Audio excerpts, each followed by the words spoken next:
નિરાશા એ માત્ર એક લાગણી છે. આપણે નિરાશ થઈએ ત્યારે એવું લાગે છે કે આપણે ક્યારેય સુધરશું નહીં. પરંતુ યાદ રાખો, લાગણીઓ કાયમની નથી હોતી. આજે જે લાગણી થાય છે કાલે બદલાઈ શકે છે. થાકવું એ સ્વાભાવિક છે. આપણે દિવસભર ઘણું કામ કરીએ છીએ અને ક્યારેક થાકી જવું સ્વાભાવિક છે. થોડો આરામ કર્યા બાદ આપણે ફરીથી શરૂ કરી શકીએ છીએ. નિષ્ફળતા એ સફળતાનો એક ભાગ છે. દરેક વ્યક્તિ નિષ્ફળ જાય છે. નિષ્ફળતામાંથી આપણે ઘણું શીખી શકીએ છીએ. આપણે નિષ્ફળતાને એક અવસર તરીકે જોવી જોઈએ, એક નવી શરૂઆત તરીકે. સકારાત્મક વિચારો રાખો. આપણે જે વિચારીએ છીએ તે આપણને મળે છે. સકારાત્મક વિચારો રાખવાથી આપણે વધુ ખુશ રહી શકીએ છીએ અને આપણા લક્ષ્યોને પણ સરળતાથી પ્રાપ્ત કરી શકીએ છીએ. આપણી જાત પર વિશ્વાસ રાખો.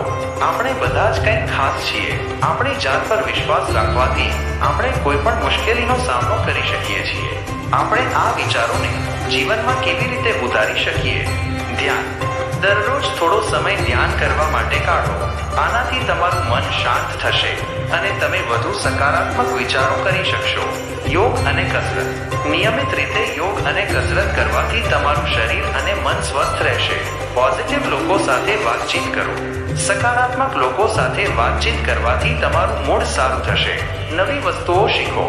નવી વસ્તુઓ શીખવાથી તમારું મન હંમેશા ક્રિયાશીલ રહેશે અને તમે કંઈક નવું કરવા માટે ઉત્સુક રહેશો. આપણી જાતને પ્રેમ કરો. આપણે બધા જ ખાસ છીએ. આપણી જાતને પ્રેમ કરવાથી આપણે વધુ ખુશ રહી શકીએ છીએ.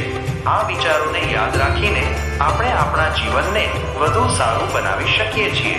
મિત્રો, જો આ વિડીયો જોઈને તમારામાં જુસ્સો જાગતો હોય તો આ વિડીયોને લાઈક અને શેર કરવાનું ભૂલશો નહીં અને અમારી ચેનલને સબસ્ક્રાઇબ કરવાનું પણ ભૂલશો નહીં. સાથે જ તમારા મૂલ્યવાન વિચારો નીચે આપેલા કોમેન્ટ બોક્સમાં જરૂર જણાવો.